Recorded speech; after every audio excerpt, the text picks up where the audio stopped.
El hogar consagrado a Dios. Una entrega de Portavoz de la Gracia, gracias a Chapel Library. Parte 3. Deberes familiares, por John Bunyan.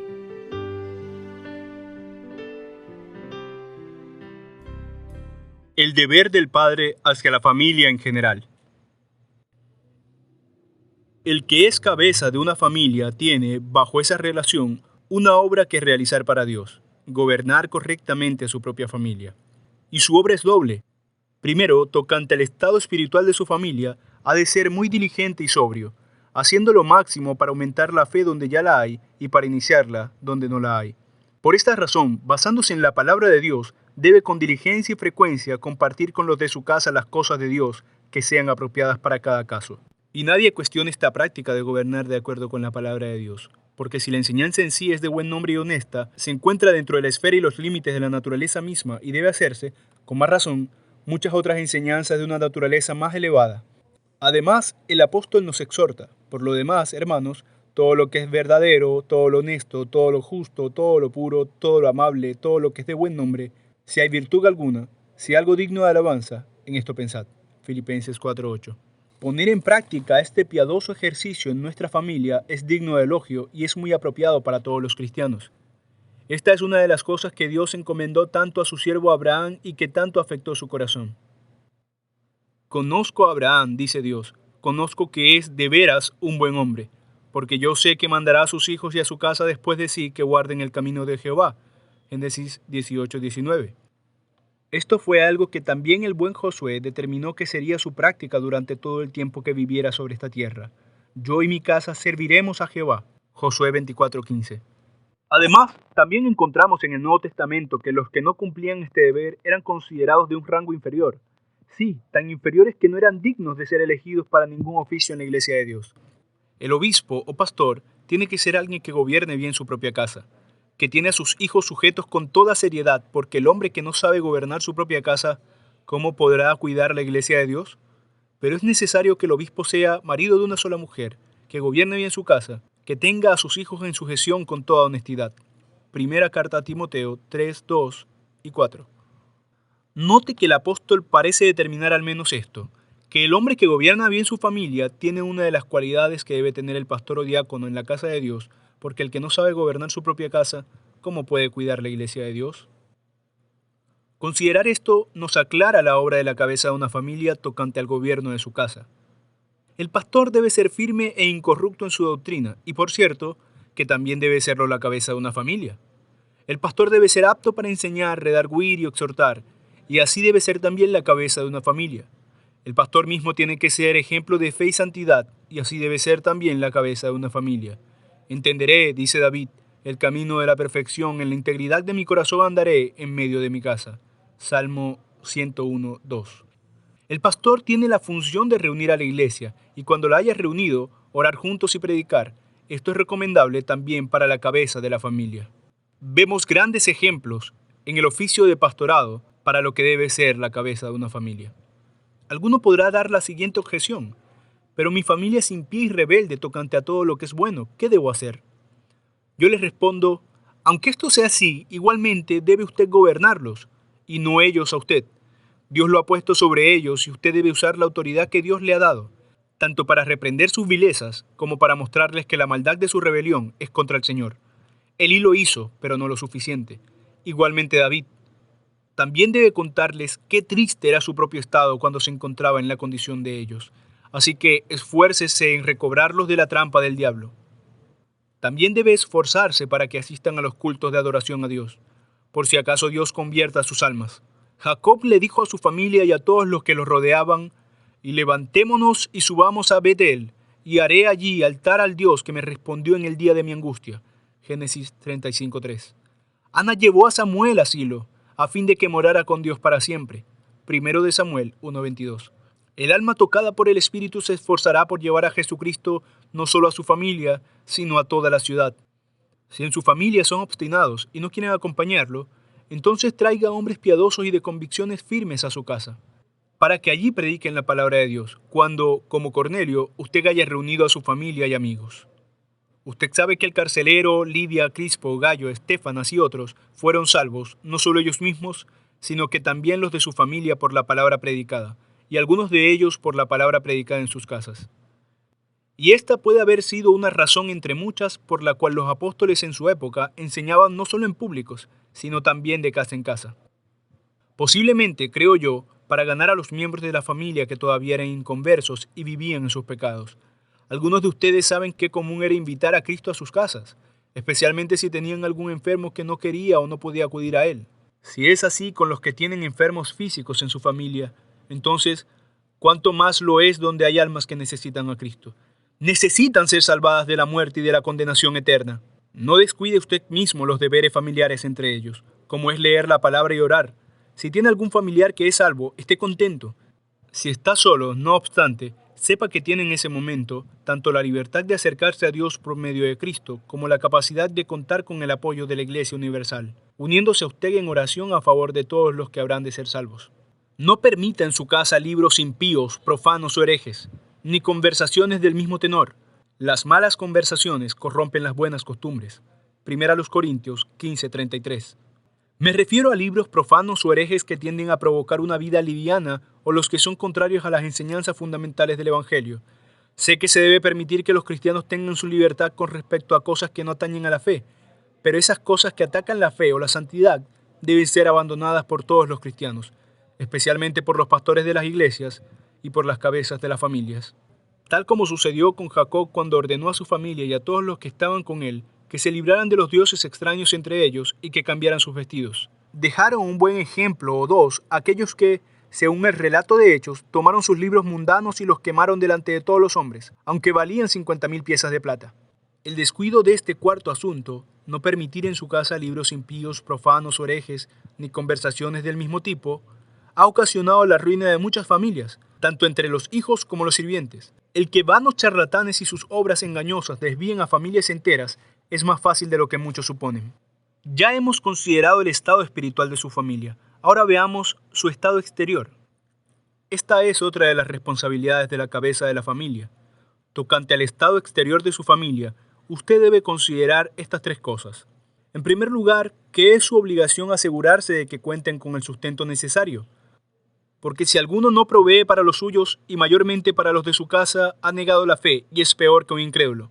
Primera carta a Timoteo 5:8. Observe que cuando la palabra dice que debe tener cuidado de los suyos, no le da licencia para descuidarlos, ni permite que el mundo entre en su corazón, ni en su cuenta de banco, ni que se preocupe de los años o días venideros, sino que provea el sustento, a fin de que tenga comida y ropa, y si cualquiera de ustedes o usted mismo no se contentan con eso, se salen de los límites del gobierno de Dios. De eso se trata trabajar, a fin de contar con los medios para ocuparse en buenas obras para los casos de necesidad, como dice Tito 3:14. Y nunca objete que a menos que logre tener más, no estará satisfecho, porque eso es falta de fe. La palabra dice que Dios da de comer a los cuervos, cuida a los gorriones y viste a la hierba. ¿Qué más puede desear el corazón que ser alimentado, vestido y cuidado?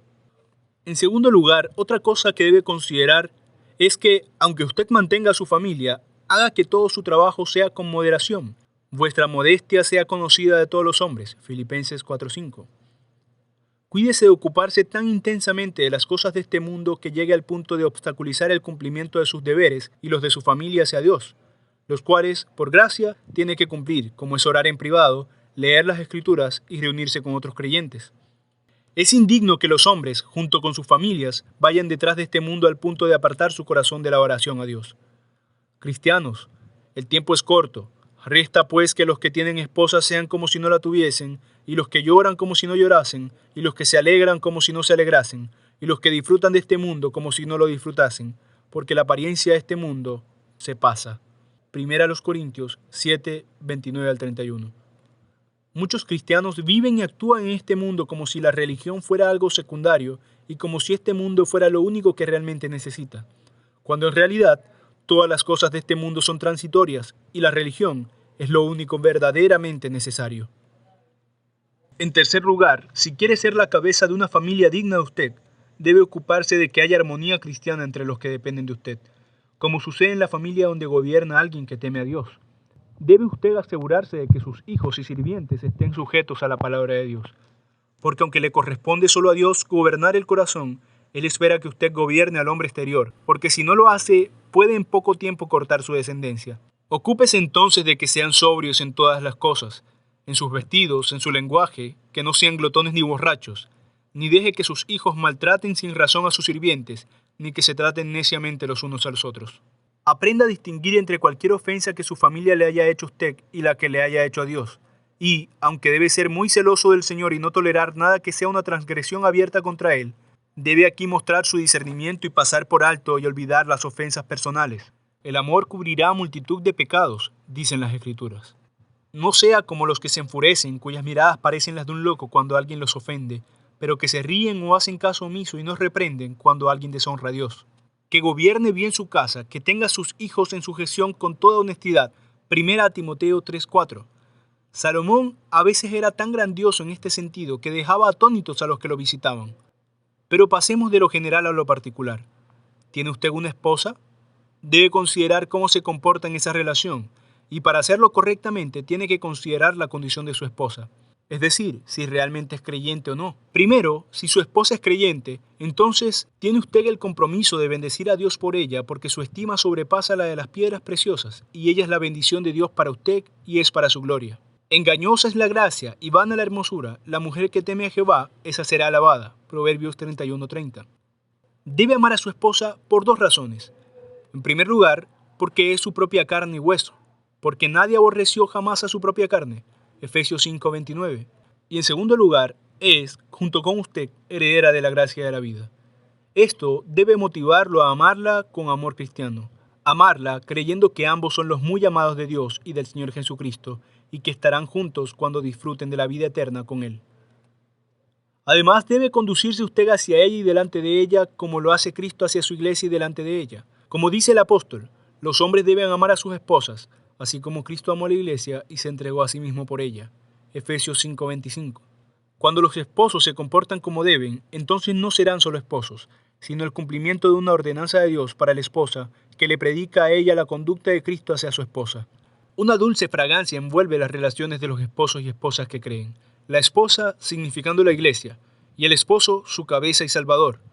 Porque el marido es cabeza de la mujer, así como Cristo es cabeza de la iglesia, y Él es el salvador del cuerpo.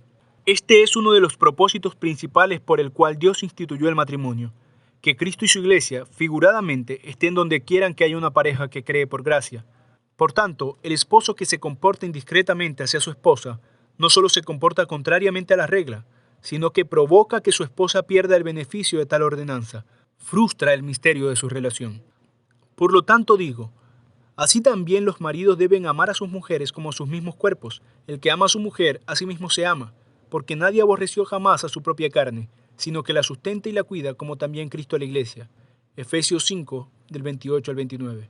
Cristo dio su vida por su iglesia, cubre sus debilidades, le transmite su sabiduría, la protege y la ayuda en sus asuntos en este mundo, y lo mismo debe hacer el esposo por su esposa. Salomón y la hija de Faraón dominaban el arte de hacer esto, como pueden comprobarlo en el Cantar de los Cantares. Por lo tanto, cargue con las debilidades de ella, ayúdela en sus enfermedades, hónrela como al vaso más débil y tenga en cuenta la fragilidad de su cuerpo. En resumen, sea tal esposo para su esposa creyente que ella pueda decir que Dios no solo le ha dado un marido, sino un esposo que demuestra todos los días la conducta de Cristo hacia su iglesia. Si su esposa es inconversa o carnal, también tiene un deber que cumplir, que está obligado a cumplir por dos razones: porque corre el peligro continuo de la condenación eterna y porque es su esposa la que está en esta condición impía. Oh, qué poco sentido del valor de las almas hay en el corazón de algunos maridos, que manifiestan una conducta poco cristiana hacia sus esposas y delante de ellas. Ahora bien, si quiere tener las cualidades de una conducta apropiada, primero piense seriamente en el estado desgraciado de ella, a fin de que su corazón anhele la salvación de su alma. Segundo, cuídese de que debido a una conducta incorrecta suya, no tenga ella ocasión de justificar sus propias impiedades. Y aquí necesita ser doblemente diligente, porque ella reposa en su seno y por lo tanto puede percibir aún la falta más pequeña de usted. Tercero, si ella se comporta indebida o incontroladamente, como bien puede ser porque vive sin Cristo y sin su gracia, entonces esfuércese por vencer la maldad de ella con su propia bondad. los infortunios de ella con su propia paciencia y mansedumbre. Es una vergüenza para usted, que vive bajo otros principios, comportarse como ella. En cuarto lugar, aproveche las oportunidades para convencerla. Observe su estado de ánimo y cuando parece bien predispuesta, háblele a su corazón. En quinto lugar, cuando hable, hágalo con propósito. No es necesario decir muchas palabras, solo las pertinentes. Job en pocas palabras responde a su esposa y la desvía de sus palabras necias. Y él le dijo, como suele hablar cualquiera de las mujeres fatuas, has hablado. ¿Qué? ¿Recibiremos de Dios el bien y el mal no lo recibiremos? Job 2:10. Y en sexto y último lugar, haga todo sin amargura y sin la menor apariencia de enojo. Que con mansedumbre corrija a los que se oponen, por si quizá Dios les conceda que se arrepientan para conocer la verdad y escapen del lazo del diablo, en que están cautivos a la voluntad de él. Segunda carta a Timoteo 2, 25 y 26. Porque, ¿qué sabes tú, oh mujer, si quizás harás salvo a tu marido?